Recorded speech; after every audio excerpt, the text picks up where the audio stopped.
আসসালামু আলাইকুম প্রিয় দর্শক। রজার খরির, অনেকে রজার খরির নামে বলেন, কি জন্য বলেন সঠিক অর্থ আমি জানি না যে আদৌ কি জন্য তাকে রজার খরির বলা হয়। তিনি কিন্তু তার পূর্ণ নাম হলো খলিলুর রহমান। তিনি বর্তমান আমাদের পররাষ্ট্র মন্ত্রণালয়ের টেকনোক্র্যাট কোঠায় মন্ত্রিত্ব পেয়েছেন। তিনি গতকালকের জাতিসংঘের সাধারণ অধিবেশনের জাতিসংঘের 81তম অধিবেশনের সভাপতি নির্বাচিত হয়েছেন। নির্বাচিত হওয়ার পরে অনেকে দেখে খুব লাফাইতেছেন, খুব হাতে তালি দিতেছেন, বাহবা দিতেছেন এবং এটাকে অনেক বড় করে জাতির সামনে তুলে ধরার চেষ্টা করতেছেন। যখন আমি ভাবলাম যে দেখি আর ভেতরে কি আছে।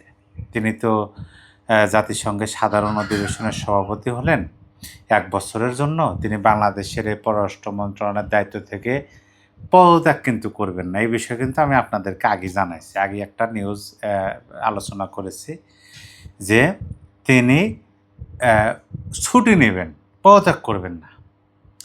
যে আমি পদত্যাগ করে যেহেতু আমি একটা ওই অধিবেশনে সাধারণ সভাপতি হয়েছি, তাহলে আমি তো ওইখানে থাকতে হবে, আমাকে সভাপতিত্ব করতে হবে। আমি তো বাংলাদেশের এখানে কোনো কাজ করতে পারবো না, তাহলে এখানে আমার জন্য এই কাজ থামিয়ে রাখে কী দরকার। যেহেতু 1 বছর, আমি 1 বছরের জন্য পদত্যাগ করি, মানে 1 বছর আমি পদত্যাগ করি এই পদ থেকে। আর একজন যেহেতু রাষ্ট্রের একটা বিষয়, আর বর্তমানে এ বিষয়ে আলোচনা করেছে, কিন্তু তিনি সেটা করবেন না। তিনি কি করছেন? তিনি করতেছেন কি যে ছুটি নেবেন, মানে এখান থেকে বেতন সুযোগ সুবিধাও পাবেন, ওখান থেকেও পাবেন, সকল কিছুই পাবেন, আর এটা যা হয় হোক গা, কিন্তু ওইটাই তার মূল বিষয়। তখন আমার এটা ভাবতে একটু ভেতর থেকে ভাবনা চলে আসলো যে এই বিষয়ে একটু দেখি অনুসন্ধান করার চেষ্টা করি, লাভ ক্ষতির হিসাবটা করি, যে আদৌ লাভ কিসের, কার লাভ, কার ক্ষতি। অবশ্যই তো সকল বিষয়ে লাভ ক্ষতি থাকে কিছু না কিছু। এখন প্রথমে যে বিষয়টা আপনাদেরকে জানাবো সেটা হলো যে তিনি যে 2026 সালে সভাপতি হলেন জাতিসংঘের 81তম অধিবেশনে, সে সাধারণ পরিষদের অধিবেশনের সভাপতি তিনি হয়েছেন।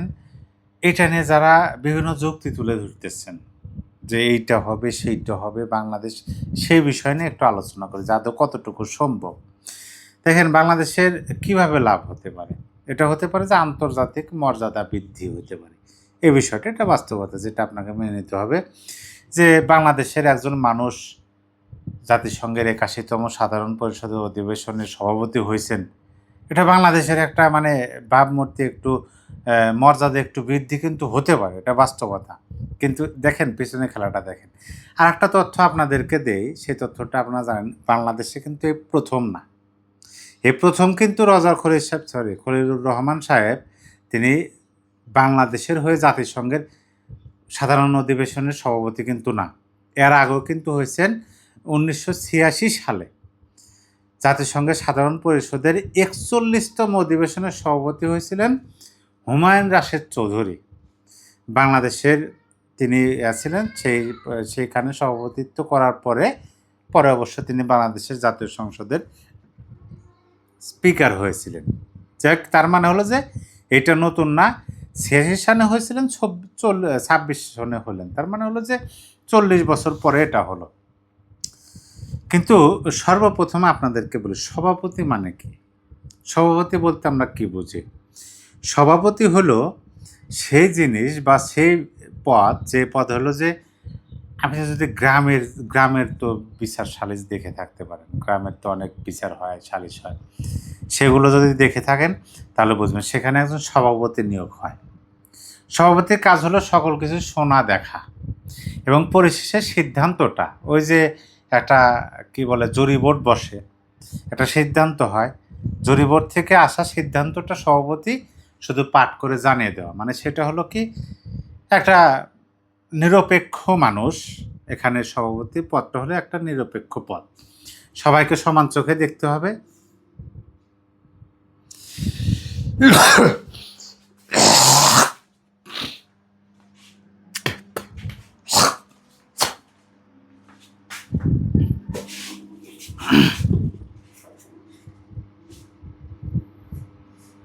কাউকে ছোট বা বড় করে দেখা যাবে না। তিনি সভাপতির মতো থাকতে হবে। তার মানে সেখানে তিনি যে বাংলাদেশের হয়ে কিছু করবেন, বাংলাদেশের হয়ে যে অতিরিক্ত কিছু বলবেন এটা কোনোভাবেই সম্ভব না।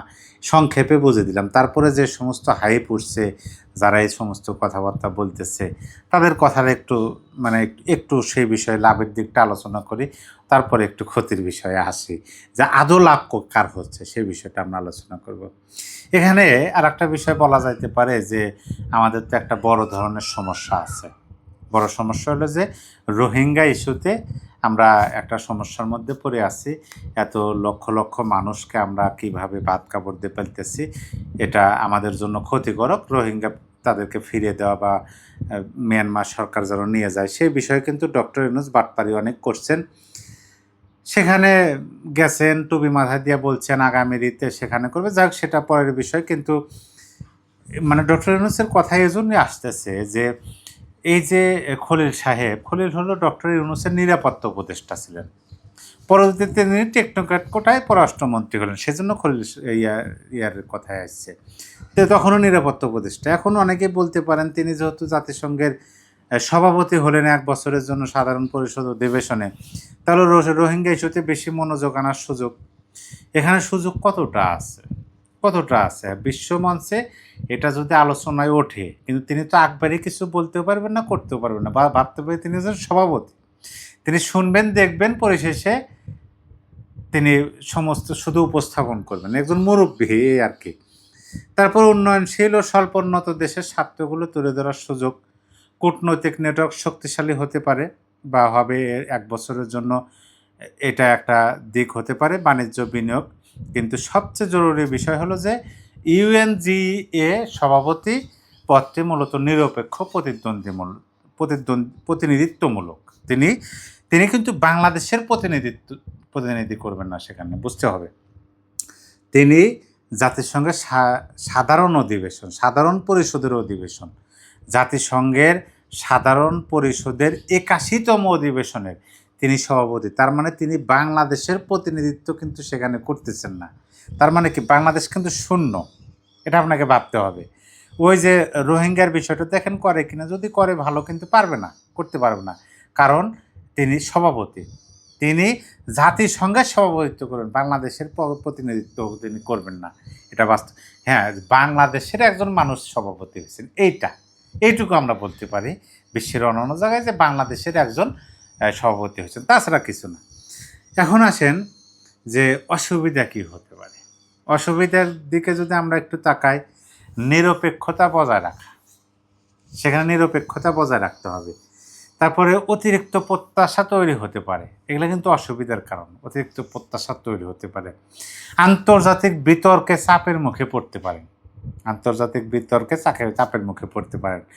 দেশীয় রাজনৈতিক বিতর্ক, দেশের মধ্যে তো অবশ্যই রাজনৈতিক বিতর্ক শুরু হয়ে গেছে, হবে। তিনি 1 বছরের জন্য ছুটি নেবেন। ব্যর্থতা হলে ভাবমূর্তির ঝুঁকি। একটা বিষয় আমি আপনাদেরকে বলি, যদি তিনি সফল হন, মানে সফল বলতে কি, তিনি যদি নিরপেক্ষতা বজায় রাখতে পারেন, অতিরিক্ত প্রত্যাশা না করেন, আন্তর্জাতিক বিতর্কের চাপের মুখে না পড়েন, দেশীয় রাজনৈতিক বিতর্ক, এটা হইতেছে কিন্তু ব্যর্থতা, ভাবমূর্তি, ঝুঁকি। মানে যদি তিনি ব্যর্থ না হন, তাহলে লাভ কার, সুবিধা কার? সুবিধাটুকু আপনাদেরকে একটু জানাই। সুবিধা কিন্তু তারই। দেখেন কিভাবে, কতভাবে। ব্যক্তি হিসাবে রজার খলিল তিনি আন্তর্জাতিক মর্যাদা ও প্রভাব বৃদ্ধি তার হবে, ব্যক্তিগতভাবে হবে। বৈশ্বিক নেটওয়ার্ক সম্প্রসারণ, তিনি তার বৈশ্বিক নেটওয়ার্ক সম্প্রসারণ হবে, মানে বিশ্বের বিভিন্ন রাষ্ট্রপ্রধান, সরকার প্রধান, পররাষ্ট্রমন্ত্রী এবং শীর্ষ কূটনৈতিকদের সঙ্গে সরাসরি তিনি কাজ করতে পারবেন, তার একটা বন্ডিং হবে, তার নেটওয়ার্ক সম্প্রসারণ হবে। তিনি বাংলাদেশের জন্য কিছু করবেন সেটা আমার বিশ্বাস করি না। তিনি তো বাংলাদেশকে আমেরিকার হাতে গোলামির চুক্তি করে জাতিসংঘের অধিবেশনে সভাপতি হলেন, এটা কিন্তু দেশের মানুষ বলতেছে। তারপরে আন্তর্জাতিক ক্যারিয়ার, তার নিজের খলিলুর রহমানের আন্তর্জাতিক ক্যারিয়ার গড়ার সুযোগ তিনি করে নিলেন। এবং ঐতিহাসিক স্বীকৃতি, তিনি কিন্তু স্বীকৃতি পাবেন যে খলিলুর রহমান জাতিসংঘের সাধারণ পরিষদের 81তম অধিবেশনে তিনি সভাপতি হয়েছিলেন। বাংলাদেশের নামটা কিন্তু সেখানে আসবে না। বৈশ্বিক ইস্যুতে নেতৃত্ব প্রদর্শনের তিনি সুযোগ পাবেন, একটা সুযোগ পাবেন। এই যে এত কিছু, এখন আপনাদের সামনে আমি জাস্ট বিষয়গুলো উপস্থাপন করলাম। আপনারা একটু ভাবুন যে সকল কিছু ব্যক্তিকেন্দ্রিক। তিনি ব্যক্তি হিসাবে কিন্তু তিনি কি করছেন? তিনি সেখানে সভাপতিত্ব পাওয়ার জন্য বাংলাদেশের পররাষ্ট্রমন্ত্রী হিসাবে বিশ্বের বিভিন্ন রাষ্ট্রে ঘোরাফেরা করছেন, বিশ্বের বিভিন্ন রাষ্ট্রে গিয়ে অনুরোধ করছেন, হাত পা টিপাইছেন যে আপনারা ভোটটা আমাদেরকে দিন। আর একটা কথা আপনাদেরকে বলি, তিনি যে সভাপতি পদে নিযুক্ত হলেন, ক্যান্ডিডেট কয়জন ছিলেন?